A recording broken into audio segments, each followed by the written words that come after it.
فرما رہے ہیں حمد و ثنا اللہ ہی کے لیے ہے، اس نے اپنی بہترین امت کے لیے بہترین منتخب فرمایا ہے۔ میں اللہ کی حمد و ثنا بیان کرتا ہوں، وہ واحد ہے، بادشاہ ہے، اور وہی لوگوں کا حساب لینے والا ہے۔ میں گواہی دیتا ہوں کہ اللہ کے سوا کوئی الہ نہیں ہے، وہ واحد ہے، اس کے علاوہ کوئی شریک نہیں ہے۔ اس نے اپنے بندوں کو یہ نصیحت کی ہے کہ احسان کے راستے پر چلیں۔ میں یہ بھی گواہی دیتا ہوں کہ ہمارے نبی سیدنا محمد صلی اللہ علیہ وسلم اللہ کے بندے اور رسول ہیں، جنہوں نے لوگوں کے اوپر بہتان تراشی کرنے سے منع کیا ہے، ان کے اوپر افتراء بازیاں کرنے سے منع کیا ہے۔ اے اللہ رحمت نازل فرما اپنے بندے اور رسول محمد صلی اللہ علیہ وسلم پر، صحابہ کرام پر، قیامت تک ان کے نقش قدم پر چلنے والوں پر بھی رحمت نازل فرما۔ اللہ کے بندو، اللہ سے ڈرو، اور اس دن سے ڈرو جس دن تم اللہ کی طرف لوٹائے جاؤ گے، اور ہر شخص کو اس کی کمائی کا بدلہ دیا جائے گا، اور کسی نفس کے اوپر اس دن ظلم نہیں کیا جائے گا۔ اللہ کو ناراض کرنے والی چیزوں سے بچ جاؤ، اللہ کی طرف پلٹ آؤ، اللہ کے اوپر بھروسہ کرو۔ اللہ تبارک و تعالیٰ یوں آپ کی آخرت بھی بہتر کر دے گا اور دنیا میں بھی آپ کو کامیابی عطا فرمائے گا۔ اے مسلمانوں، نبی اکرم صلی اللہ علیہ وسلم اور سلف صالحین کے نہج پر چلنا ہی بہترین طریقہ ہے تاکہ انسان اللہ کی خوشنودی حاصل کر لے اور اللہ کی مہمان نوازی کے مقام تک پہنچ جائے، اللہ کے اولیاء کے ساتھ وہاں پہنچ جائے، اللہ کے چنیدہ لوگوں کے ساتھ جنت میں پہنچ جائے۔ اللہ تعالیٰ نے نبی اکرم صلی اللہ علیہ وسلم کو منتخب کیا اور ان کو بتایا اور ان کو یہ تلقین کی کہ اپنے سلف کے نہج پر چلیں جو کہ انبیاء علیہ السلام تھے، اسی راستے پر چلیں جس راستے پر وہ چل رہے تھے، حق کے راستے پر، اور اللہ تعالیٰ نے جو ان کو واضح نشانیاں دی تھیں ان کی پیروی کریں۔ اللہ تعالیٰ کا فرمان ہے یہی وہ لوگ ہیں جن کو اللہ نے ہدایت عطا فرمائی تھی، تو ان کی ہدایت کے نقش قدم کے اوپر چلو۔ دیکھیے اللہ تبارک و تعالیٰ کے چنیدہ اہل ایمان جن خصلتوں کے اوپر قائم تھے، ان میں بہترین چیز یہ تھی کہ وہ احسان کے راستے اوپر قائم رہتے تھے اور لوگوں کو اذیت دینے سے بچتے تھے۔ اس بات سے وہ بہت دور رہتے تھے، چاہے اذیت کسی بھی قسم کی ہو، چاہے وہ قول کے ذریعے ہو یا عمل کے ذریعے ہو۔ اس میں ان کا بہترین منہج نبی اکرم صلی اللہ علیہ وسلم کا اعلیٰ اخلاق تھا، جس کے اوپر نبی اکرم صلی اللہ علیہ وسلم نے ان کی تربیت کی تھی اور اللہ تعالیٰ نے ان کی تربیت اس کے اوپر کی تھی۔ اللہ تعالیٰ نے فرمایا کہ مومنوں کے درمیان جو اخوت ہے وہ ایمان کی اخوت ہے۔ اللہ کا فرمان ہے مومن تو آپس میں بھائی بھائی ہیں۔ اخوت کا معنی یہ ہے کہ دوسروں کے لیے قربانی دی جائے، اپنی محبوب چیزیں قربان کی جائیں تاکہ دوسروں کا کام ہو جائے، تاکہ دوسروں کی مصیبتیں دور ہو جائیں، تاکہ دوسروں کے لیے آسانیاں ہو جائیں، تاکہ دوسروں کے معاملات درست ہو جائیں، تاکہ جب وہ کسی مشکل میں پھنسے ہو تو ان کے معاملات درست ہو جائیں۔ اخوت کا معنی، ایمان میں اخوت کا معنی یہ ہے کہ ایک دوسرے کے ساتھ ملا جائے، ایک دوسرے کے حقوق ادا کیے جائیں، ایک دوسرے کے ساتھ نرمی والا معاملہ کیا جائے، جیسا کہ اس حدیث میں آیا ہے جسے عبداللہ بن عمر رضی اللہ تعالیٰ عنہما نے روایت کیا ہے، جو صحیحین میں موجود ہے کہ نبی اکرم صلی اللہ علیہ وسلم نے فرمایا مسلمان مسلمان کا بھائی ہوتا ہے، وہ اس پر ظلم نہیں کرتا، وہ اسے رسوا نہیں کرتا۔ جو اپنے بھائی کی مدد میں ہوتا ہے اللہ تبارک و تعالیٰ اس کی مدد میں ہوتا ہے۔ جو کسی مسلمان کی مصیبت کو دور کرتا ہے اللہ تبارک و تعالیٰ اس مصیبت کی اس کی وجہ سے وہ قیامت کی ایک مصیبت اس کے لیے آسان کر دیتا ہے۔ جو کسی مسلمان کی پردہ پوشی کرتا ہے اللہ قیامت کے دن اس کی پردہ پوشی کرے گا۔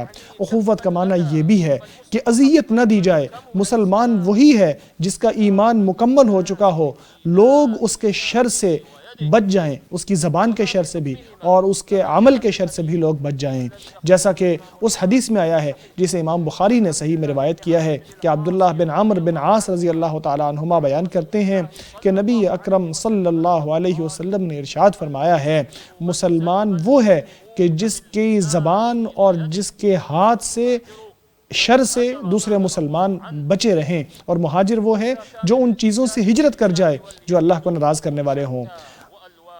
لوگوں کو اذیت دینے کی بہت ساری شکلیں ہیں اور بہت ساری صورتیں ہیں جن کا جو ہے شمار نہیں کیا جا سکتا، لیکن بدترین وہ ہیں کہ جن میں زبان بھی ساتھ شامل ہوتی ہے اور عمل بھی ساتھ شامل ہوتا ہے۔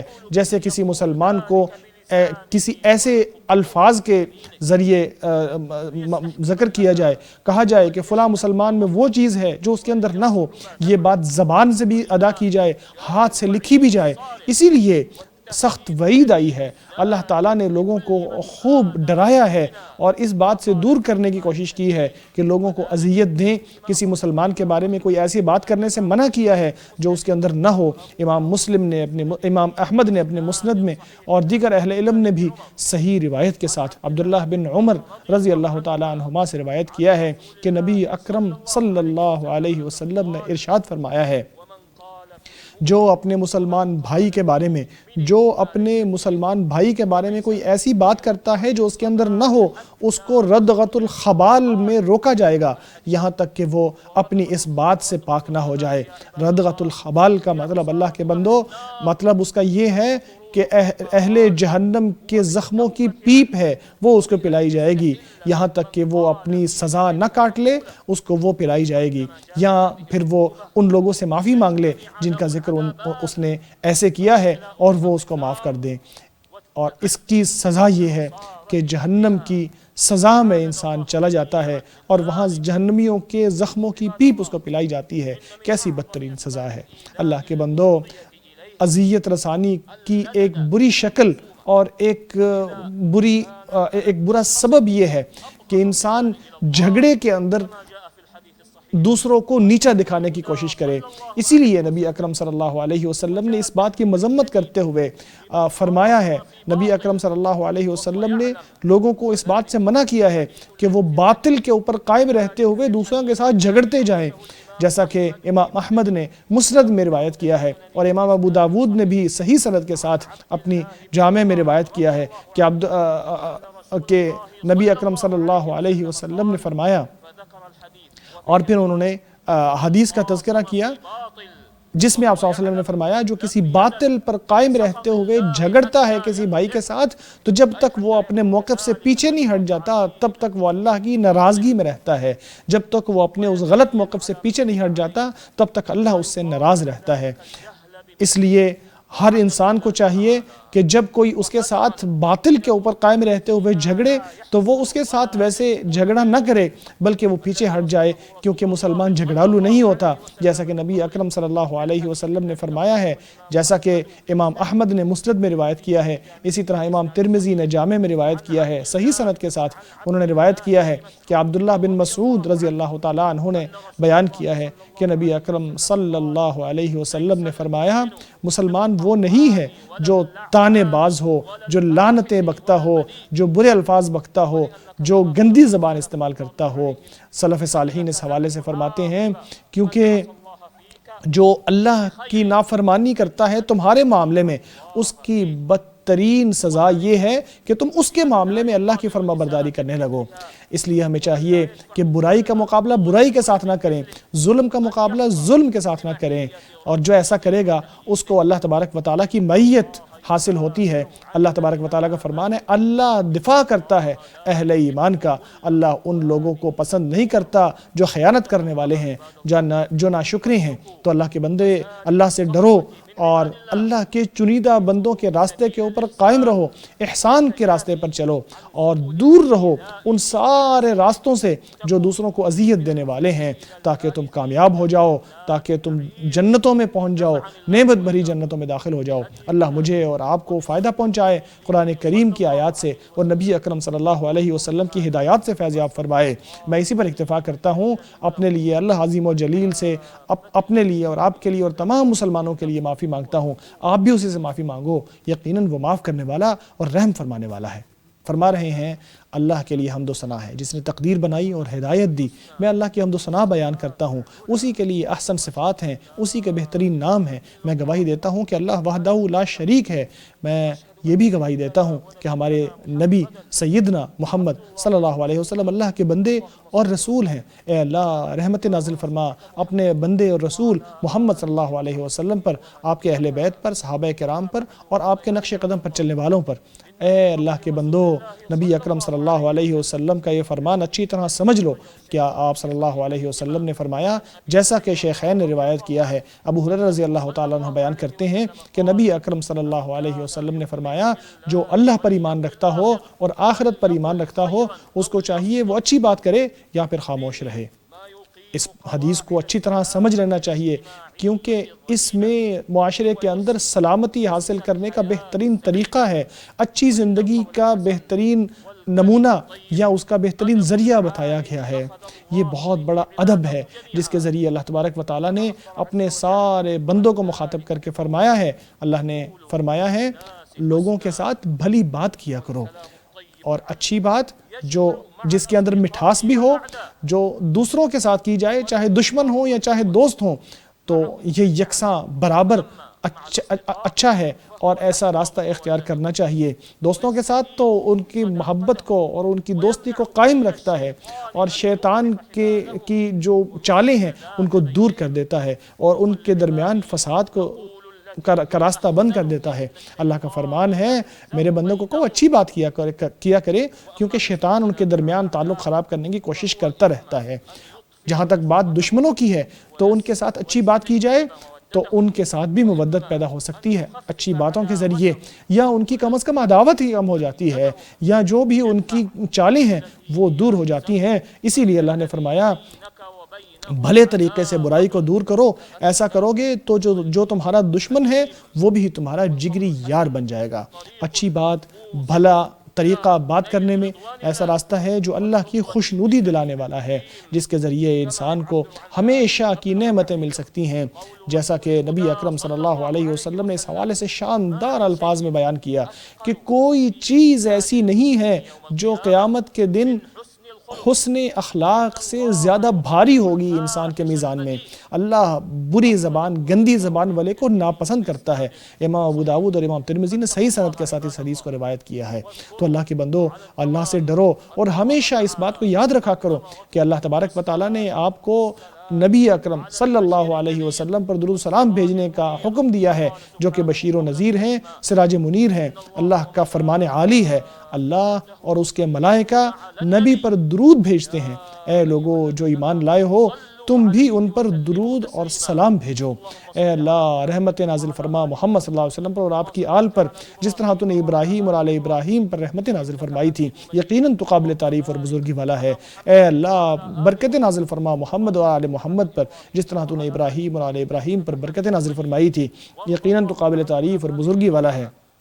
اے اللہ چاروں خلفائے راشدین ابو بکر، عمر، عثمان اور علی اور سارے صحابہ کرام سے، اہل بیت سے، تابعین سے، آپ صلی اللہ علیہ وسلم کی بیویوں جو کہ امہات المومنین ہیں، تابعین سے اور قیامت تک ان کی پیروی کرنے والوں سے راضی ہو جا۔ اپنا خاص فضل و کرم اور احسان فرما کر، اپنی مہربانی فرما کر ہم سب سے بھی راضی ہو جا، تو ہی سب سے بڑھ کر کرم نوازی فرمانے والا ہے۔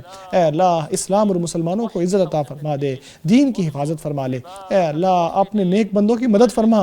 اے اللہ مسلمانوں کے دلوں کو جوڑ دے، اے اللہ ان کے صفوں کو مضبوط کر دے، اے اللہ ان کے قائدین کو ہدایت عطا فرما دے، ان کو حق کے اوپر جمع فرما دے۔ اے اللہ اپنے دین کی مدد فرما، اپنے کتاب کی، اپنے نبی صلی اللہ علیہ وسلم کی سنت کی مدد فرما۔ اے اللہ اپنے نیک بندوں کی مدد فرما جو سچے ہیں۔ اے اللہ ہمیں ہمارے ملکوں میں امن نصیب فرما، ہمارے حکمرانوں کی اصلاح فرما، ہمارے حکمرانوں اور اماموں کی اصلاح فرما، ہمارے حکمران اور امام خادم حرمین شریفین کو کامیاب فرما، اس کو اچھے مشیر اور معاون مہیا فرما، اس کو ان کاموں کی توفیق عطا فرما جن سے تو خوش اور راضی ہوتا ہے۔ اے اللہ اسے اور اس کے ولی عہد کو ایسے کاموں کی توفیق عطا فرما جن میں جلد یا بدیر آنے والی خیر ہو، ملک کے لیے بھی اور قوم کے لیے بھی۔ تو ہی ہے جس کی طرف ہم نے قیامت کے دن پلٹنا ہے۔ اے اللہ اس ملک کی ایسے ہی حفاظت فرمانا، اس کو ساری بھلائیاں ملتی رہیں۔ اے اللہ یہ ساری برائیوں سے بچی رہے، تمام مسلمان ممالک کی بھی یوں ہی حفاظت فرما۔ اے اللہ اے پروردگار عالم فلسطین میں مسلمانوں کی حفاظت فرما۔ اے اللہ فلسطین میں مسلمانوں کی حفاظت فرما۔ اے اللہ ان کی حفاظت فرما۔ اے اللہ آگے سے ان کی حفاظت فرما، پیچھے سے حفاظت فرما، دائیں جانب سے، بائیں جانب سے اور اوپر سے ان کی حفاظت فرما۔ ہم تیری عظمت کی پناہ میں آتے ہیں کہ نیچے سے ان کے اوپر کوئی عذاب آ جائے۔ اے اللہ تو ان کا بن جا، ان کا مددگار بن جا، ان کا نگہبان بن جا، ان کی تائید کرنے والا بن جا، ان کا نصرت کرنے والا بن جا، بھوکوں کو کھلا۔ اے اللہ بے لباسوں کو لباس عطا فرما، زخمیوں کو شفا عطا فرما، جو فوت ہو گئے ہیں ان کو شہادت کا رتبہ نصیب فرما۔ اے اللہ اے اللہ ان کے دشمن کو تباہ کر دے، اپنے دشمن کو تباہ کر دے، تو ہی عزت اور کرامت والا ہے۔ اے اللہ ہمارے دین کی اصلاح کر دے جس پر ہمارے معاملے کا دار و مدار ہے، ہماری دنیا کی اصلاح کر دے جس میں ہمارا معاش ہے، ہماری آخرت کی اصلاح کر دے جس کی طرف ہم نے پلٹنا ہے۔ اس زندگی کو نیکیوں میں اضافے کا ذریعہ بنا دے اور موت کو ہر برائی سے نجات کا ذریعہ بنا دے۔ اے اللہ ہماری نفسوں کو پاکیزہ کر دے، تو ہی ان کو پاکیزہ کرنے والا ہے، تو ہی ان کا ولی اور مولا ہے۔ اے اللہ ہمارے انجام کو بہتر بنا، ہر معاملے میں ہمارے انجام کو بہتر بنا، ہمیں دنیا کی رسوائی اور عذاب آخرت سے محفوظ فرما۔